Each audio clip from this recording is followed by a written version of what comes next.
Okay, so this is going to be a talk decomposed in two parts, let's say. The first part is joint work with Richard Everett, who is from the University of Warwick. I did a postdoc with him, and it's a pseudo-marginal piecewise deterministic Monte Carlo.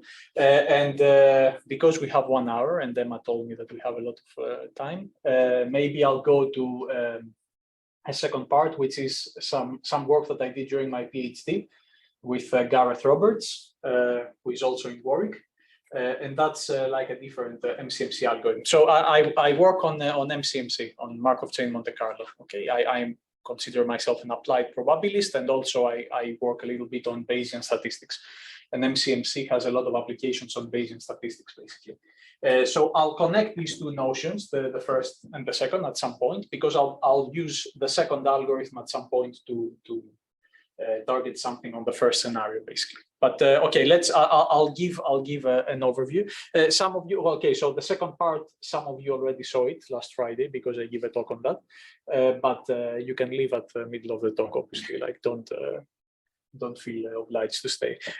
Okay, so let's.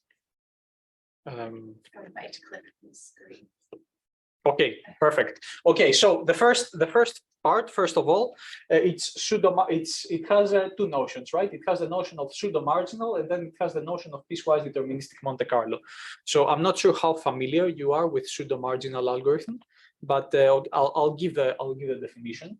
So what is MCMC? MCMC is a way to take samples from a posterior distribution or from some probability distributions. The classic way to do that is to do Metropolis Hastings. What is Metropolis Hastings? Metropolis Hastings is the following step. Let's say that we want to target this posterior here, this probability distribution here. And let's say that we have a nice way to move around the space, given that we're currently at point theta, and we can go somewhere else according to this density Q. So we are at theta right now. We suggest a point theta prime, and then we accept that point with this probability here that depends on this Q and depends on this pi as well, on the probability distribution. Otherwise, we don't accept the point and we stay where we are at the next step of the algorithm. This is the classic Metropolis Hastings, okay? Now, what happens? This project started with Richard because Richard is very interested in cases where we do not have access to pi. We cannot evaluate pi. Pi might be a very complicated integral over some latent variable itself. But maybe instead of knowing pi at point theta, maybe we know an unbiased estimator of pi. Let's call it pi tilde. So this means that if we integrate out, if we take the expectation over some latent variable of the pi tilde, we're going to get pi. Okay, does that make sense? And the first thing that you can ask maybe is going to be, can we do the same? Because obviously we cannot calculate this object here in this case. And the question now is, can we do the exact same thing, but instead of pi, use this pi tilde here? And the answer is yes. And this is the pseudo-marginal algorithm. Okay, so instead of using the posterior, we use an unbiased estimator of the posterior that we can evaluate. And this works in the sense that it still targets the right distribution. It still targets the posterior if you do it like that. The reason it works effectively is that you extend your state space, you go to a joint state space, which incorporates theta and incorporates the latent variable that gives you access to pi tilde. Because pi tilde at point theta is still a random variable, right? So if we want to realize it, we need an extra latent variable, basically, which is a random variable. Of course, we do not know it, it is hidden. But if we go to the joint state space, which incorporates theta and this latent variable, let's call it omega. By doing this thing here, effectively what we're doing is we're targeting the extended target on both theta and omega. And marginally on the space of theta, we're targeting pi. Okay, so what happens is that we augment the state space and we change the value of theta at each step, and we change the value of the latent variable omega at each step, and we do something with that. This will be the idea for this talk as well. But we won't be using Metropolis Hastings because we will be using something else, basically. As a running example, and the first thing that we try to do in this case, this was the motivation factor, is a technique that is called Approximate Bayesian Computation. This is a technique to target posteriors that you cannot evaluate pointwise, as we had in the previous slide. So approximate Bayesian computation, also known as ABC, is in the naive setting, in the first way is the following thing. Basically, it is to understand that because maybe I can write. Can I put this up, or do I have to press a button? I don't know. This looks fine. I'll put it down again. So the posterior at theta given y, let's call it y prime, is the prior at theta times the likelihood y given theta over a normalizing component, something like that.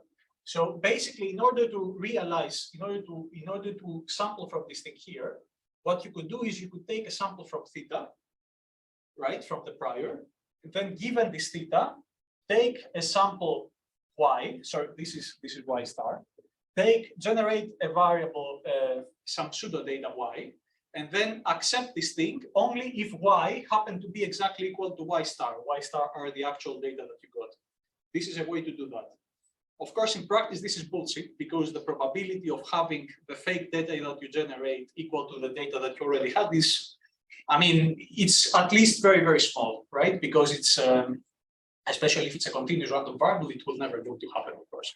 So, okay, then to say, instead of doing that, maybe we can do some approximation of that. So we sample from the prior, then given the value of the prior, we sample some fake data, y, and then we compare them with the true data that we have. And if they are epsilon close, let's say, given some sort of a distance, some sort of metric, then we accept this theta. And this does not generate exactly data from the posterior, but it generates data from this thing here. So we take from the prior, we take from the model, and then we only accept it if the distance is epsilon close, and we marginalize over all the fake data that we got, right? Because we want the value on the theta, we want the marginal on theta. Okay, now this, then maybe you say that in the practical setting, maybe you can say that, what happened? I do not have access to, I do not have permission. I put X, okay, sounds good. Okay, so what's the here? Maybe you say this is quite a strong cutoff. Maybe I like values of y. Maybe values of y that are far away from the data are not that bad. Maybe they're bad, but not completely bad. So maybe putting a weight 1 if I'm epsilon close and 0 if I'm not epsilon close is too strong. So maybe I want a smooth kernel that depends on the distance and becomes gives weight smaller and smaller the larger the distance somehow, right? So this could be e to the minus the distance, for example, or something like that, something that decreases when the distance becomes large. Now, if you look at this thing here, this is in the previous setting, because this is potentially a very complicated integral that we cannot evaluate for a given value of theta. This is quite difficult to calculate. It's a complicated integral, but you can observe that we have access to an unbiased estimator of this thing. If we generate a value from this thing here, given theta, generate a fake data y, then this thing inside, we can evaluate, typically this will be in a simple form. We can evaluate this, and this is an unbiased estimator of this integral, right? So we can use a pseudo-marginal Metropolis Hastings to try to approximate this thing. And this happens quite, like in practice, this is typically what happens. Okay, so now this is like a running example. You can imagine it as a running example to see why the pseudo-marginal could be useful, for example. And later on, we will see some simulation, not very good simulations, I must say, but we will see some simulations on this. Okay, but we said that we're not going to do Metropolis Hastings this time. So we're going to do something else. Basically, and I thought I had a slide on that, but apparently I don't. There is, the last couple of years, there is a new technique to do Metropolis Hastings. It's not completely established, but there are theoretical results on that. And it is called Piecewise Deterministic Markov Processes. Piecewise Deterministic Markov Processes are kind of self-explanatory. They are continuous time Markov processes that evolve in a deterministic way. So, for example, it could be something like this. It could be something that starts from here. Can people? Yeah, it could be something that starts from here and deterministically moves in a straight line like that. and it does that for a random period of time, and then randomly changes the deterministic movement. So maybe it starts moving like this, and then maybe it starts moving like this, and all the time intervals in between are completely random. There is some randomness there, and overall, if you create this randomness in a nice way, in a particularly nice way, this thing here, this evolution of thing here in a continuous time converges to the law of this thing converges to the law of interest, to the posterior of interest, basically. And I will give the basic. I will give the basics of that. I will give the basics of one particular algorithm that works like this, and then we will try to combine the notions of pseudo-marginal algorithm and these things here and create them together. Basically, put them together. Does that make sense so far? Okay, so this is the algorithm that we will focus on. This is the zigzag sampler. The zigzag sampler is a non-reversible, actually, continuous time process. And it evolves in the parameter space, RD. I'm going to assume that my parameter space is RD here. It will target the posterior on RD. And it has a position on RD, but it also has a velocity. It has a notion of direction on RD, which is taken from the hypercube. And then the process, while it is at theta comma v, let's say, then it moves in the direction of v. So here, this is in this particular case, this is my theta, and this here is my v. And this means that I'm going to follow this direction here. And I'm going to follow this direction here for a random period of time. And this random period of time is given by some non-homogeneous Poisson processes. So you know what the Poisson process is. It's a way to randomly create arrival times. Typically, the intensity, how possible it is to create an arrival time is constant over time. But here it will be non-constant. It will depend on the time. And the time of the Poisson process at time t is going to depend. It's going to be a function lambda I here. And it's going to depend on where the process is at point t and where the process moves towards, right, at that point t. And we will have d of them. We will have one for each coordinate. We will have one Poisson process for each coordinate. And all of them are going to generate a first arrival time. And then we're going to take the one that created the first arrival time.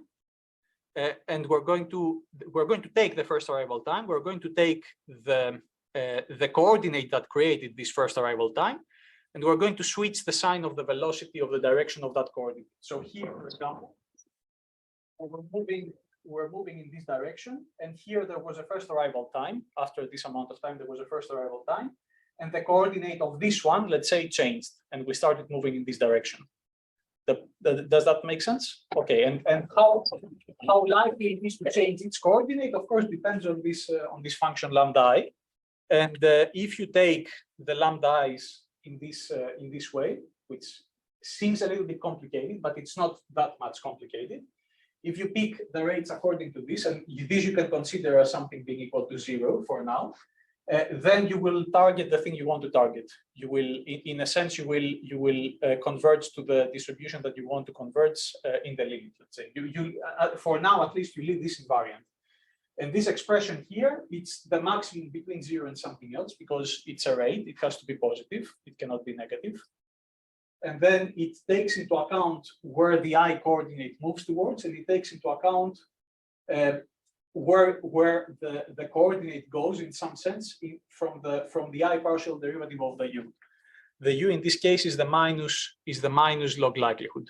And you take the information for the I coordinate of the I partial derivative of the minus log likelihood, right? And one example that I always like to give is just a simple one-dimensional example. We target a normal distribution, 0, 1, let's say. This is the density. This is the minus log density. This will be the derivative of the minus log density. And if you use the formula that I had on the previous slide, this will be the rate at point x if you move towards plus. What is the idea here? The idea being that if you have this Gaussian here, and let's say you're here at point 100 and you're moving towards +1 towards the right, then this rate here is going to be huge. It's going to be maximum between 1 and 100. It's going to be 100. So you really want to change your direction because the mode is here, all the mass is here, and you're here. So you want to change your direction. But on the other hand, if you're here and you move in this direction, then here you will have a minus. This will be 0 and minus 100, so it's going to be 0. So in this particular case, your intensity is going to be 0. The intensity of switching your direction is 0 because you go towards the mode. You don't want to change again. So it's good. And this is how you take into account basically this. This is how you take into account the direction you go to and also the posterior. Okay, and I just wanted to say that if you want, you can also add another function, which can be any function that you want, as long as it is non-negative, and as long as it does not depend on the direction, as long as it only depends on the position of the process at point theta. Typically, people will take this as 0 because this makes things a lot easier in the calculations. But in theory, you could take it to be something else as well. And this is called the refresh rate, because it increases the amount of events that are happening. More Poisson events, more switches of direction, which computationally is not a good thing to do. But in theory, you could do it. And it's called refresh rate because it refreshes, right? It refreshes the direction more often, let's say. Okay, so here is the idea. Our target in the previous setting, remember that we had a posterior that we cannot access pointwise, but we can access an unbiased estimator of that. So this is going to be the form of the posterior. It's going to be an integral over some law. This omega is our latent variable. And then inside we will have an unbiased estimator, e to the minus something, which we can evaluate pointwise. So we also assume that we can evaluate pointwise this u. This is exactly the setting of having an unbiased estimator, right? I'm just writing the unbiased estimator as e to the minus something. Okay, if we go to the joint state space, we can write this as a probability measure of this thing here over theta and over the latent variable as well.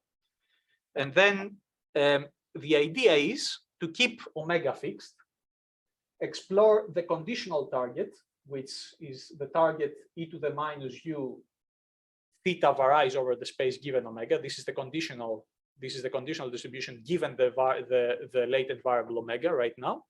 And then because we do not want omega to be completely fixed, because omega varies over the time, from time to time, we're going to be refreshing the value of omega.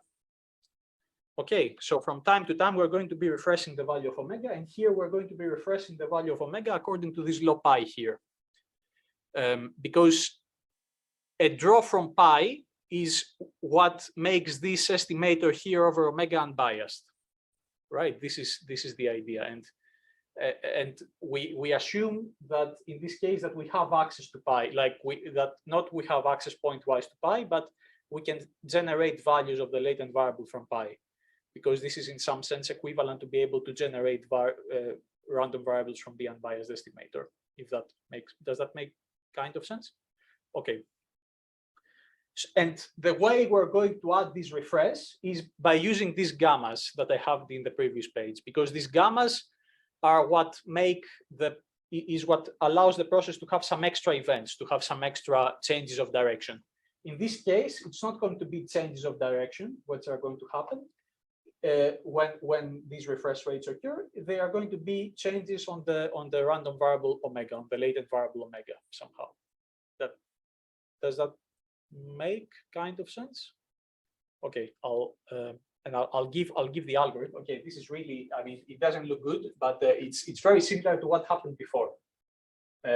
Basically, it is again just a zigzag process as we defined it before. So it moves in the space with a position and a velocity, and from time to time it switches the direction that it moves towards. But also, except for switching the direction that it moves towards, from time to time, it also changes the variable, the hidden variable. It also updates the hidden variable omega, the latent variable omega somehow. And in this particular case, the state space is going to be RD, because this is the parameter space. It's going to be omega, because this is the latent variable space, and it's going to be plus or minus 1 to the d, because this is the direction in which we move in the parameter space, let's say. So the process lives in this space, and what happens is that the value of omega stays as it is, and the value of theta in RD changes according to this velocity here, according to what this happens here. We will have loads of Poisson processes.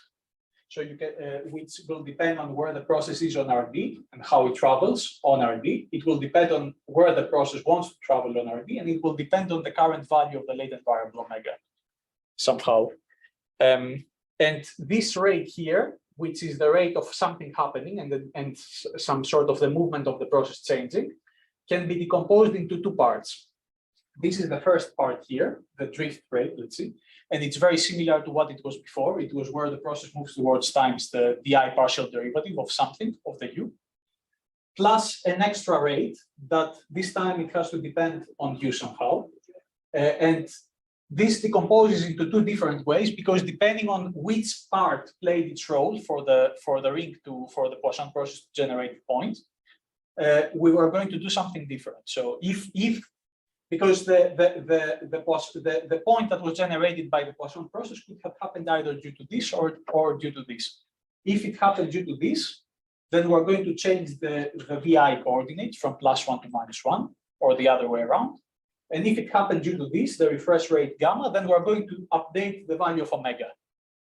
We're going to take it according to pi, and we're going to keep going this time. Okay.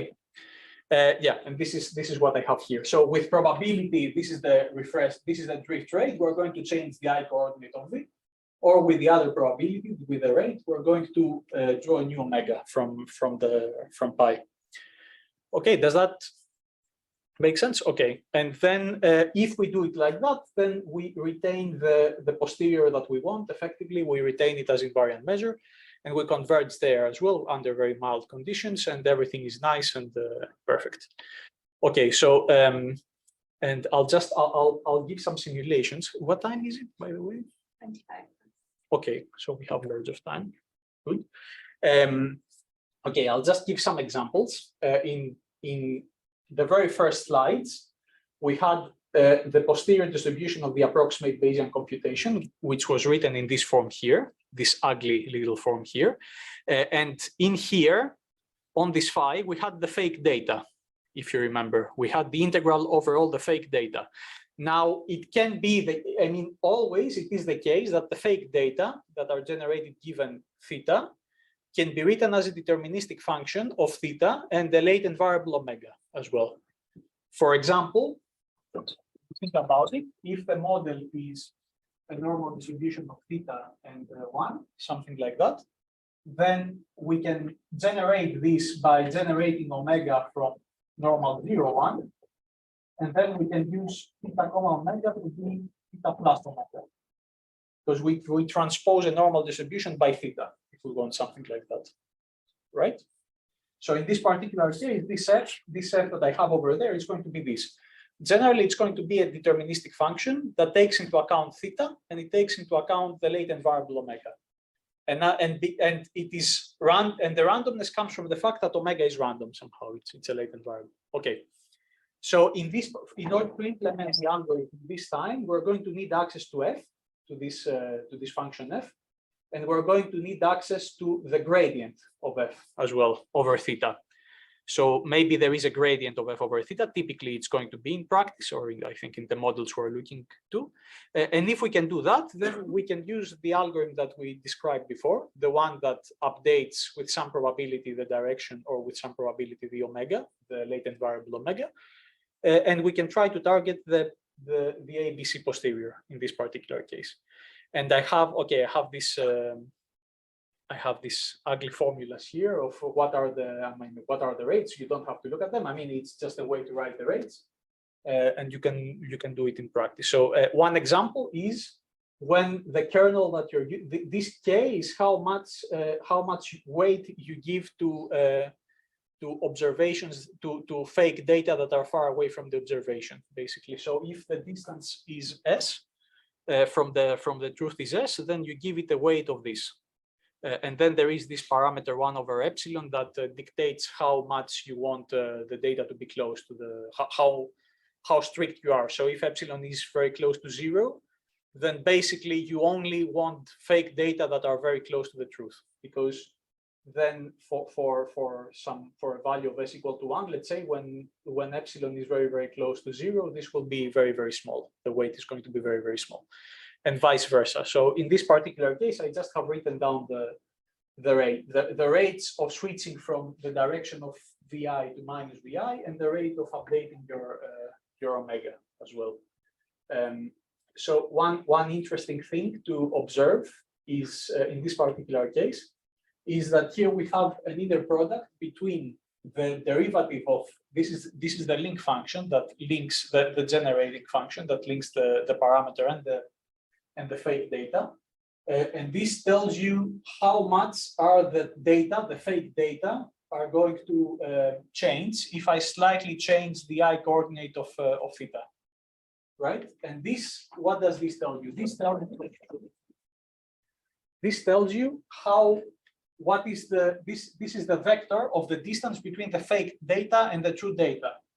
So if the fake data are here and the true data are here, this is the vector that gives the distance between these two data, and then we take the dot product between this thing and how much are the fake data going to change according to if we slightly change the I coordinate of theta. So if you think about that, if this thing here tends to go in this direction, if by slightly changing theta we tend to increase the distance, basically we're going to go against the observed data, then these two vectors are completely aligned, and the dot product will become larger. Whereas if by changing the derivative we tend to go towards the true data, then they are the other way around. So this becomes a lot smaller somehow, right? And this kind of makes sense, because if we're moving far away from the data, we want the rate to be large so that we change the direction. We don't want to go to the direction of the non towards the data, and the other way around somehow. If we go towards the data, this is a good thing to do. So we don't want to change in that case, and the rate has to reduce itself. Okay, and then the other thing is that instead of using one latent variable, we can augment the state space and use more than one latent variables. We can use 10, we can use 100. The reason being that if we use only one, maybe the variance of the estimator, in some sense, of the unbiased estimator is quite large, and maybe we won't do a good exploration of the space by using a particular value of it, basically. Whereas if we use 10 of them and we average over all their values, the variance is going to be a lot smaller. So the estimator is expected to do a better job.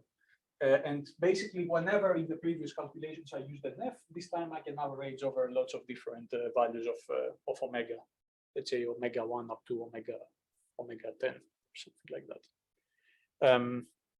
Okay, this is one drawing that I made. I targeted the APC posterior, just a very toy model, really. So the prior was a two-dimensional normal distribution.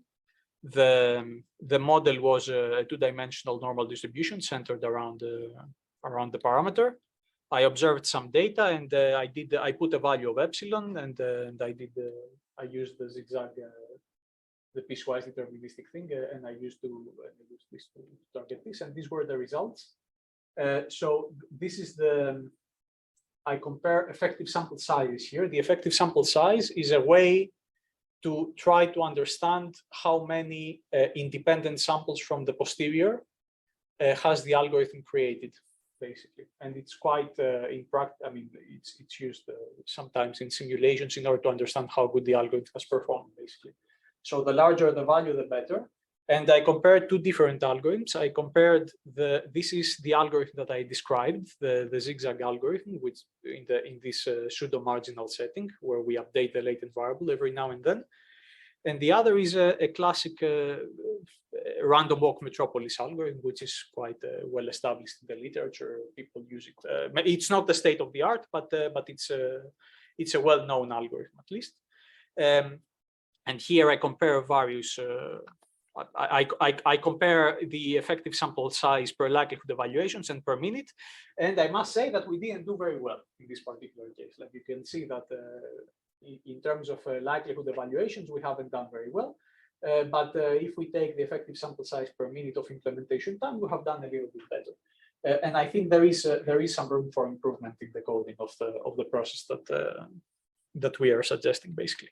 Now, instead of that, we can use this algorithm in a slightly different setting. Let's say that we have a setting where the prior is, let's say, highly informative for some of the coordinates, and maybe it is not very informative for some other of the coordinates. And again, a toy example.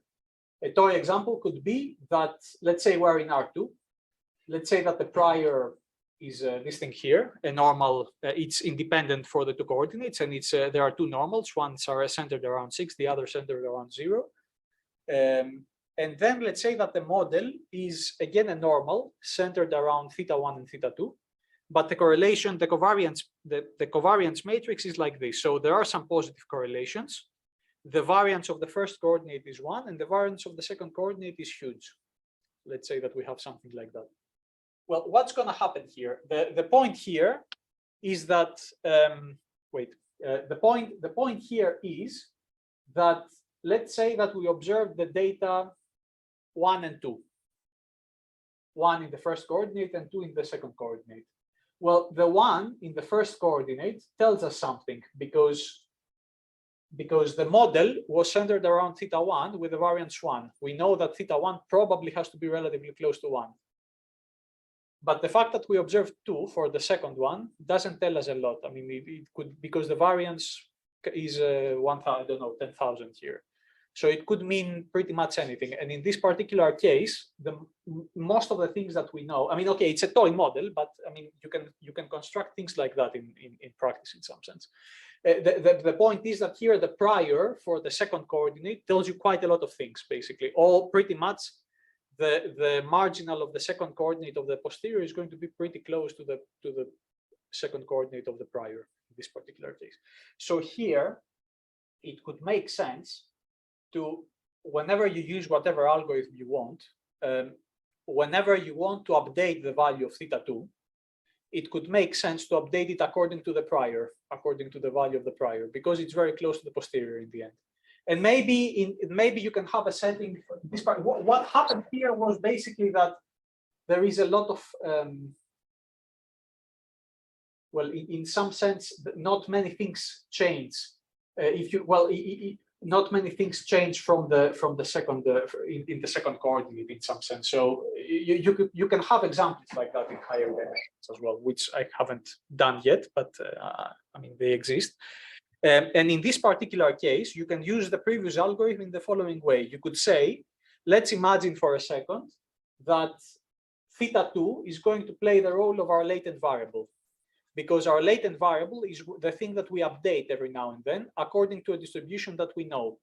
So in this particular case, the distribution that we know could be played by the role of the second coordinate of the prior, and the latent variable can be played by θ2, because if we update θ2 according to the second coordinate of the prior, we know that we're doing quite well. And maybe we can see the either coordinate, the θ1, as the space that we want to explore by fixing the values of θ2 and every now and then updating them. And we can use the previous algorithm in this setting. Basically, omega will play the role of θ2 will play the role of omega, and θ1 will play the role of θ in this particular case. And you can do that, okay, whatever, and you can do the same thing, and you can actually gain quite a lot of things compared to the algorithm, the random walk metropolis that we have here.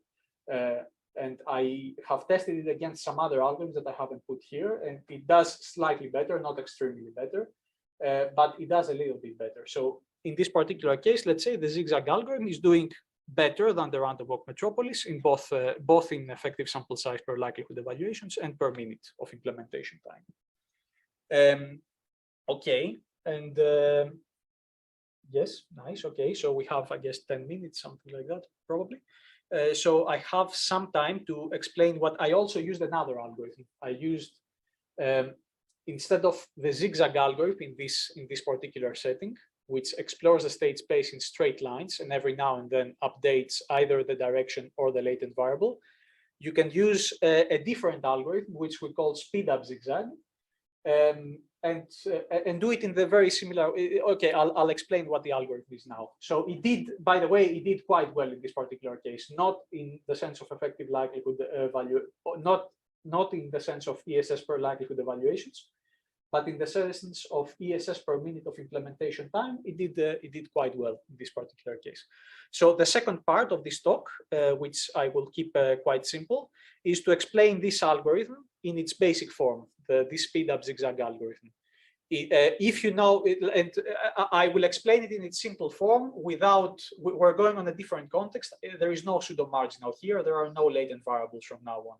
If you want to make it pseudo-marginal and add the latent variables, you can do it. You can update the latent variables every now and then and explore the conditional state space by changing direction while the latent variable is fixed in the way that I described for the simple zigzag. So what was the idea? The idea here was that while in the zigzag process we were moving around in a particular direction and we were changing the direction every now and then. By the way, now it's a time where you guys can leave if you want, like from the last Friday.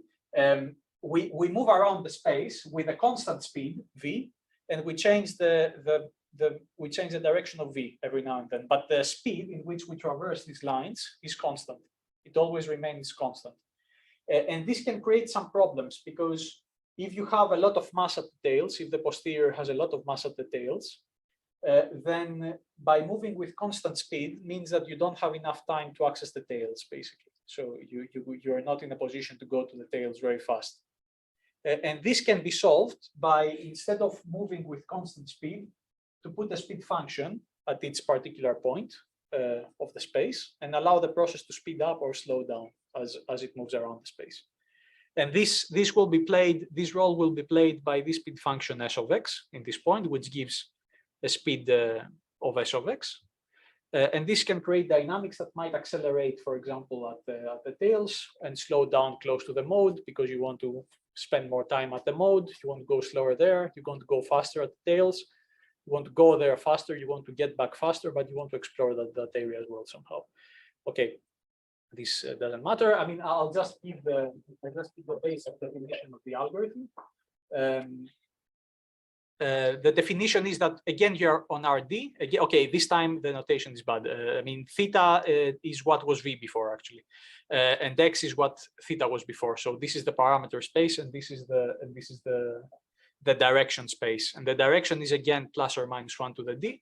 But this time you don't move. This time you move, you traverse, you go parallel to theta. The x coordinate goes parallel to theta, but also does that with a speed function, given a speed function. And again, from time to time, you change the coordinates, and you change the coordinates with some rate lambda I, which was exactly as before. And if you want to put this in a pseudo-marginal setting, then you're going to take into account some omega. You're going to write it comma omega, let's say here. This lambda I will be comma omega, and it will take into account this latent variable omega, which will stay fixed for a random period of time and then will update from time to time. Classically, okay, I think I'll go a little bit faster. For particular speed functions, basically you can solve these. You can do this in practice. You can solve the ODE and know where you're going to be after time t. Under fairly mild conditions on the speed function, you can get that you're going to target and converge where you want, to the point where you want. I don't think I should focus. Yes, these are the speed functions that you can maybe use if you're interested in that. So for something like basically the 1 plus some sort of quadratic form in which you will raise to some power, basically something along these lines. And I just want to show some simulations, and I think I'll stop with this. So some simulations are, let's say this. Let's say we have a 20-dimensional student distribution with 3 degrees of freedom, and we compare various algorithms, and we saw that this one is doing slightly better, basically. Or like we can do it on a different target, and again we're doing slightly better by using this technique. Or we can use some logistic regression, and depending on the number of dimensions and the setting, we're doing slightly better than other techniques. Okay, yeah, maybe this is a little bit rust. Actually, I don't think I have.